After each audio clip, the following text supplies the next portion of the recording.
Mes chers compatriotes, bonjour. Aujourd'hui, c'est le 1er septembre 2020. C'est avec beaucoup d'indignation que nous avons appris aujourd'hui l'attaque du domicile de El Hadj Serouna Souma, le contigui de la Basse-Guinée. C'est une provocation de trop.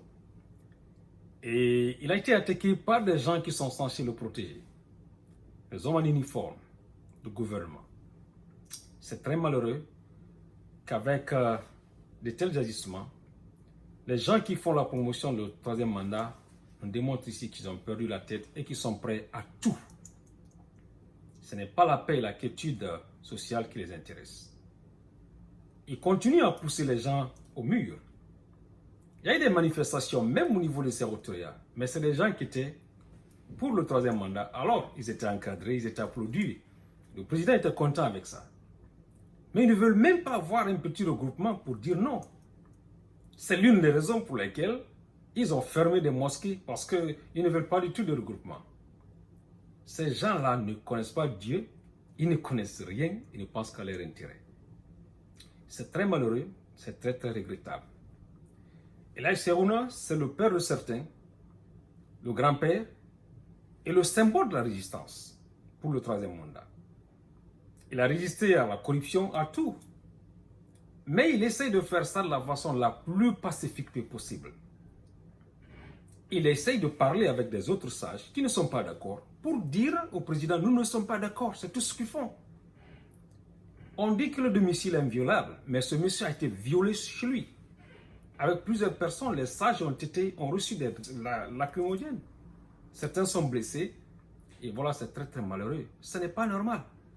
Alors, c'est le moment pour que tous ceux qui parlent au nom de la Basse-Guinée, au nom de la justice et de la quiétude sociale de notre pays, se lèvent pour dire à ce gouvernement qu'ils ont touché à un symbole fort, à la ligne rouge. Si rien n'est fait, les gens là sont prêts à tout, à s'attaquer à toutes sortes de symboles. Certains sages ont payé le frais à Kanka. Aujourd'hui, c'est El Hadj Serouna et El Hadj sans loi et beaucoup d'autres qui étaient à ce meeting. C'est une injustice qui est flagrante. Le gouvernement nous montre ici qu'il y a désormais deux classes de citoyens en Guinée. Une classe à laquelle tout est autorisé, une autre classe qui n'a pas le droit de parler. Ce n'est pas normal, c'est condamnable. Alors je fais cette vidéo pour condamner de la façon la plus ferme que possible et inviter tous mes frères, tous ceux qui se battent au quotidien pour le bien-être de la Guinée, de se réunir d'une manière urgente pour parler entre eux et voir quelles sont les dispositions à prendre. Ceux qui sont aujourd'hui et dans les sphères du pouvoir, qui continuent à profiter de la situation du pouvoir, au moins s'ils ont encore un certain degré de morale, cela aussi doit pouvoir se faire entendre, dire écoutez, nous voulons le troisième mandat, mais cela ne veut pas dire que tout est permis. Alors, une fois de plus, merci pour le temps d'écoute.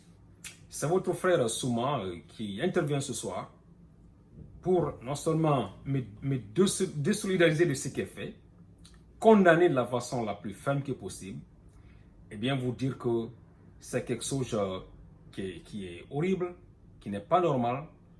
Et voilà, nous devons tous condamner ce acte-là. Ça ne doit arriver à aucune personne en Guinée, surtout nos sages. Et le symbole de la sagesse doit être respecté à un certain degré.